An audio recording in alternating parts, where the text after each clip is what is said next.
Isang magandang gabi, Boss Pau. Ako ho si Roberto.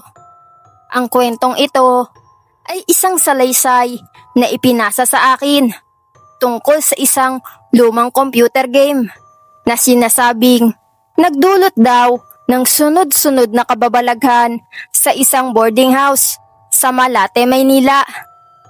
Hindi ko ito maituturing na napatunayang totoong pangyayari, kaya itinuturing ko itong isang horror story na hango sa mga kwento tungkol sa course o haunted games. Pero ayon sa taong nagkwento nito, nakita mismo ang elementong lumitaw sa loob ng laro at pagkatapos ay sa totoong mundo. Nagsimula ang lahat, Boss Pau, noong tag-ulan nang lumipat si Roberto sa isang maliit na inuupahang kwarto malapit sa Top Avenue. Luma ang building, makitid ang hallway, at halos lahat ng ilaw sa ikalawang palapag ay kumukurap kapag sumasapit ang 12:00 ng gabi. Mahilig si Roberto, Boss Pau, sa mga lumang computer game. Isang gabi, habang naglilinis siya ng mga lumang files sa isang second-hand laptop na binili niya pa sa Quiapo, Maynila, may nakita siyang folder na wala siyang maalalang dina-download niya. Walang pangalan ang folder. Isang maliit na black icon lang ang laman nito, Boss Pau. Nang buksan niya iyon, lumitaw ang isang lumang game menu. Madilim ang background at may abandonadong bahay sa gitna. At sa ilalim nito ay isang button na may nakasulat na start. Walang title, walang developer, walang instruction. Dahil ang akala niya, Boss Pau, ay isang simpleng horror game lamang, nilaro niya iyon. Sa unang level, isang karakter ang naglalakad sa isang makitid na hallway. Habang umuusad ang karakter, napansin ni Roberto na eksaktong katulad iyon ng hallway sa inuupahan niyang building. Parehong kulay ng dingding, parehong bintana, pati ang sirang fluorescent light sa dulo ng hallway ay eksaktong kapareho. Nang makarating ang karakter sa dulo, bigla na lang nag-black screen ang laro. Pagbalik ng image ay may isang tao nang nakatayo sa dulo ng hallway. Mahaba ang buhok, maputla ang muka, at nakayuko.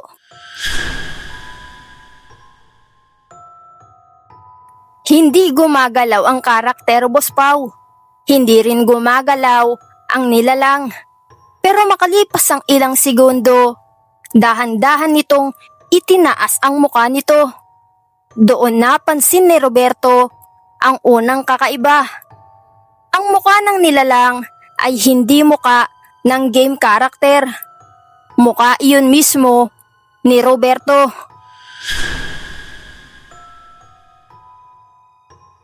Agad niyang isinara ang laptop, Boss Pau. Ilang segundo lamang ang lumipas nang marinig niya ang 3 mabibigat na katok mula sa labas ng pintuan. Sunod-sunod yun, Boss Pau. Pagtingin niya sa screen ng laptop, naka-on pa rin pala ang game. At mas nakakatakot, nagbago na ang hallway sa loob ng laro. Nasa mismong pintuan na ng kwarto niya ang karakter. Eksaktong kapareho ng pintong nasa harapan niya. Hindi na siya nagpatuloy sa paglalaro, Boss Pau. Pero mula ng gabing iyon, nagsimula ang mga kakaibang pangyayari. Tuwing 12:30 ng gabi, kusang bumubukas ang laptop. Minsan ay nasa desktop lamang ito. Minsan naman ay bukas ang game. At sa bawat pagkakataon ay may nadadagdag na bahagi sa mapa. Una, lumitaw ang hallway. Pagkatapos ang hagdan. Sumunod ang kusina. At isang gabi, Boss Pau, lumitaw ang mismong kwarto ni Roberto. Ang pinaka nakakatakot, Boss Pau, ay may maliit na figure na nakatayo sa tabi ng kama sa loob ng game. Sa unang tingin, parang simpleng karakter lamang iyon. Pero habang pinagmamasdan niya, gumalaw ang ulo nito. Diretso itong humarap sa kamera. At pagkatapos, lumitaw ang isang bagong text sa screen. Ang nakalagay doon, Boss Pau, "The player is home."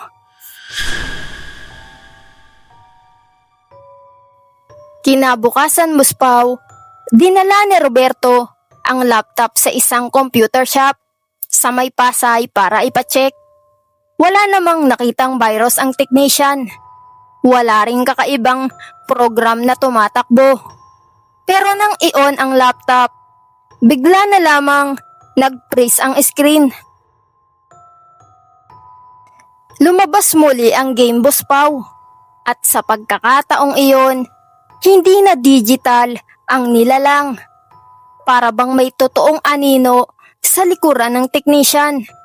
Isang matangkad na figura, mahaba ang buhok, nakatayo sa sulok ng shop.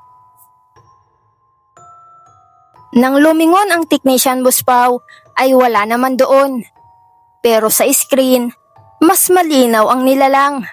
At ngayon ay nakatingin na ito sa kamera. Umuwi si Roberto ng gabing iyon at agad niyang tinanggal ang laptop sa saksakan. Akala niya, Boss Pau, ay tapos na. Ngunit hindi pa pala. Bandang 2:00 ng madaling araw, nagising siya dahil may narinig siyang mabagal na paglalakad sa hallway. Hindi yabag ng tsinelas yun. Hindi rin naman sapatos. Parang basang paa na paulit-ulit na humahakbang sa sementong sahig. Lumapit ang tunog noon sa kanyang pintuan. Pagkatapos ay tumigil na lang. Sa ilalim ng pinto ay may nakita siyang anino. Nakatayo roon ang isang tao. Mahaba ang buhok, nakayuko, eksaktong katulad ng nilalang sa laro. Hindi gumalaw si Roberto, Boss Pau. Hindi siya huminga ng malakas.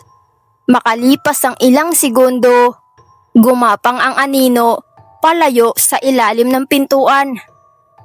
Pagkabukas niya ng laptop kinabukasan, nakita niya ang pinakabagong level. Ang loob ng kanyang kwarto. Pero may isang bagay na wala roon noong una. Isang karakter ang nakahiga sa kama. At ang mukha nito ay mukha niya mismo, Boss Pau. Sa tabi ng kama ay nakatayo ang isang babae. Unti-unti itong yumuko patungo sa karakter. Pagkatapos ay biglang nag-black ang screen at may lumitaw na countdown. Hindi na hinintay ni Roberto na matapos iyon, Boss Pau. Kinuha niya ang laptop at itinapon sa basurahan sa labas ng building.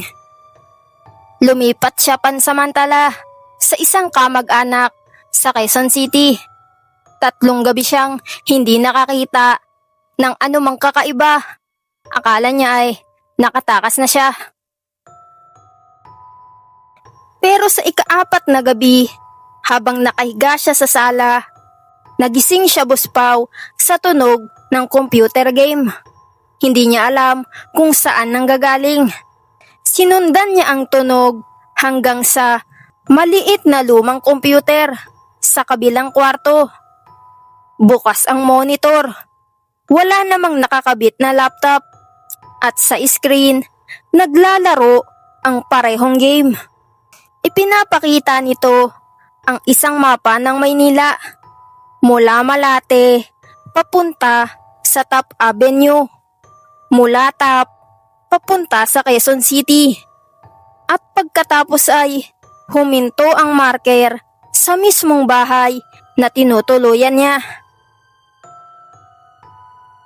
Sa screen, Buspaw, ay may isang karakter na papalapit sa bahay. Habang lumalaki ang image, nakita niya ang muka ng karakter. Siya iyon, Buspaw. Pero ang mas nakakatakot ay hindi ang karakter. Sa likuran nito ay may isang babae, nakatayo at nakayuko. At habang tinitignan ni Roberto ang monitor, dahan-dahang umaangat ang muka ng babae. Kasabay nito, Buspaw, ay may malamig na hangin na dumaan sa likuran niya. Hindi niya na kailangang lumingon para malaman kung ano iyon, dahil nakita niya mismo ang anino sa sahig. Isang napakahabang anino na nakatayo sa likuran niya. At nang tuluyan siyang lumingon, nakita niya ang nilalang. Hindi na ito nasa screen. Nasa totoong kwarto na ito. Maputla ang muka, mahaba ang buhok, at nakayuko. At ang mga paan nito, Buspaw, ay hindi nakalapat sa sahig. Mula noon, Buspaw, ay hindi na muling nakita ang laptop ni Roberto. Pero makalipas lang ang ilang buwan, may isang lumang computer na napunta sa isang ukay-ukay sa Maynila. Kasama nito ang isang folder na walang pangalan, isang black icon, at isang game na walang title. Ang huling file na naiwan sa loob ay may petsang hindi tugma sa kahit anong araw ng pagkaka-install nito. At ang pangalan ng file ay simple lamang: Roberto Final Level. Ang mas nakakatakot, Buspaw, nang buksan ang file, hindi na bahay o hallway ang ipinakita ng game.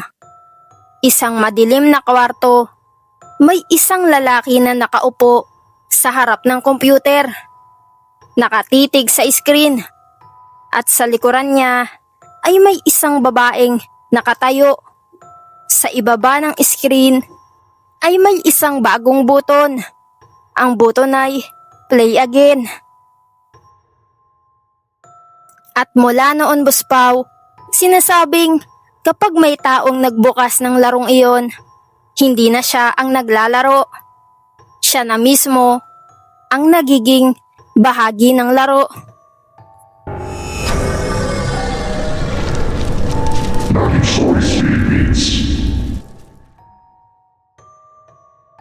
Isang magandang gabi, Buspaw. Ako si Aaron. Nangyari ito sa akin noong umuwi ako galing trabaho. Isang maulang gabi sa Bulacan. Hindi ko nababanggitin ang eksaktong pangalan ng barangay, dahil hanggang ngayon ay ayoko nang bumalik doon, Buspaw. Pero malapit iyon sa isang lumang kalsada na papunta sa mga liblib na bahagi ng San Miguel. Bandang 12:00 na ng madaling araw nang mapansin kong halos wala ng tao sa paligid. Mula sa highway, Buspaw, sumakay ako ng motorsiklo at dumaan sa isang shortcut na madalas kong gamitin. Pamilyar sa akin ang daan. May lumang waiting shed sa gilid. May malaking puno sa tapat nito. At ilang metro pagkatapos ay may makitid na tulay bago pumasok sa madilim na bahagi ng kalsada. Habang nagmamaneho ako, Buspaw, biglang namatay ang makina ng motor. Pinilit ko itong paandarin ng ilang beses, pero ayaw talaga. Tahimik lang ang buong paligid. Tanging ulan at tunog ng mga dahong hinihipa ng hangin ang naririnig ko. Nang bigla na lang may nakita akong lalaki sa dulo ng kalsada. Nakatayo siya sa ilalim ng puno. Hindi yun gumagalaw, Buspaw. Nakasuot siya ng madilim na damit at nakayuko ang ulo. Sa unang tingin, inakala kong isang taong naghihintay ng masasakyan. Pero habang tinitignan ko siya, Buspaw, napansin kong walang anino ang katawan niya. Kahit malinaw na tinatamaan siya ng ilaw mula sa poste. Doon na ako kinabahan.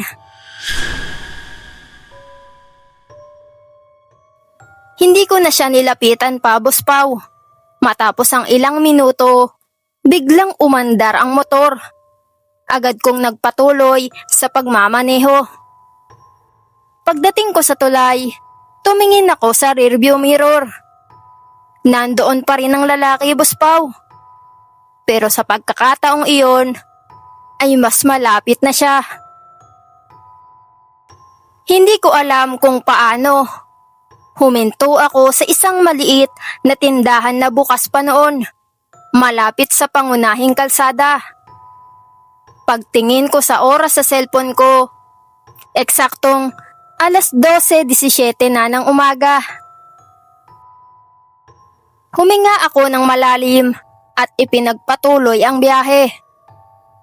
Makalipas ang ilang minuto, Buspaw, napansin kong parang pamilyar ang mga nakikita ko. Isang waiting shed, isang malaking puno, at isang tulay. At pagkatapos, ang parehong madilim na kalsada. Akala ko nga ay naliligaw ako, Buspaw. Pero imposible. Dahil alam kong diretso lang ang tinatahak ko. Tumingin uli ako sa cellphone. 12:17 ng umaga. Nagtataka ako dahil halos 15 minuto na ang lumipas mula nang tumingin ako rito. Ipinagpatuloy ko na lang ang pagmamaneho. Pagkalampas ng tulay, Buspaw, nakita ko uli ang tindahan. Parehong ilaw.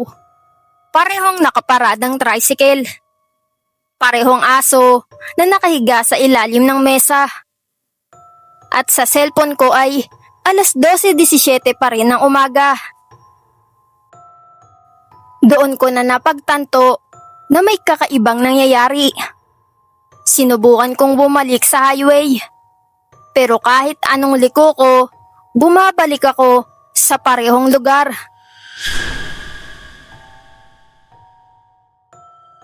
Sa ika-4 na pagkakataon, Buspaw, nakita ko na naman ang lalaki. Pero ngayon, nasa gitna na siya ng kalsada. Nakatayo siya ng tuwid at nakatingin na siya sa akin. Nang ilawan siya ng headlight ng motor, nakita ko ang mukha niya, Buspaw. Maputla at basang-basa. At ang pinakamalaking nakakakilabot, mukha siyang taong nakita ko dati sa isang lumang larawan ng aksidente na kumalat noon sa lugar. Isang lalaking namatay sa parehong kalsadang iyon. Hindi ko alam kung coincidence lang yon, Buspaw. Pero sa sandaling iyon ay biglang namatay uli ang makina. Tumigil ang lahat ng tunog. Walang ulan, walang hangin, walang kuliglig. Parang nawala ang buong mundo. At pagkatapos ay narinig ko ang tunog ng isang motor na papalapit mula sa likuran ko. Pagtingin ko sa salamin, nakita ko, Buspaw, ang sarili ko. Oo, Buspaw, ako mismo. Nakasuot ng parehong damit, nakasakay sa parehong motor, at papalapit sa akin. Para bang may isa pang Aaron na dumadaan sa kalsada. Nang magkatapat kami, nakita ko ng malinaw ang mukha niya. Pareho kami, pero ang mukha niya ay puno ng takot. Lumampas lang siya sa akin, Boss Pau, at nagpatuloy sa kalsada. Hindi ko alam kung gaano katagal akong nakatigil doon. Nang muling umandar ang motor, hindi na ako tumingin sa likuran ko, Boss Pau. Diretso akong nagmaneho hanggang sa makita ko ang mga ilaw ng highway. Pagdating ko roon, saka lang nagbalik ang normal na tunog ng paligid. Huminto ako sa isang gasolinahan at tumingin sa cellphone. 12:18 na ng umaga. 1 minuto lang ang lumipas. Kinabukasan, Boss Pau, sinubukan kong alamin kung may nangyari na bang aksidente sa lugar na iyon. At may nakita akong lumang post tungkol sa isang lalaki na namatay sa motorsiklo sa isang madilim na bahagi ng kalsada. Ilang taon na ang nakalipas. Ang oras ng aksidente ay 12:17 ng umaga. Hindi ko na pinilit alamin pa, Boss Pau, ang iba pang detalye. Pero makalipas ang ilang araw, may isang bagay na mas lalong nagpatakot sa akin. Habang chinecheck ko ang gallery ng cellphone ko, may isang video na hindi ko maalalang kinunan ko. Isang madilim na kalsada, isang waiting shed, at isang puno. At sa dulo ng video, makikita ang sarili kong motorsiklo na papalapit sa kamera. Huminto ang video sa eksaktong sandali kung kailan tumingin ang lalaking sakay nito sa direksyon ng kamera. Ako iyon, Boss Pau.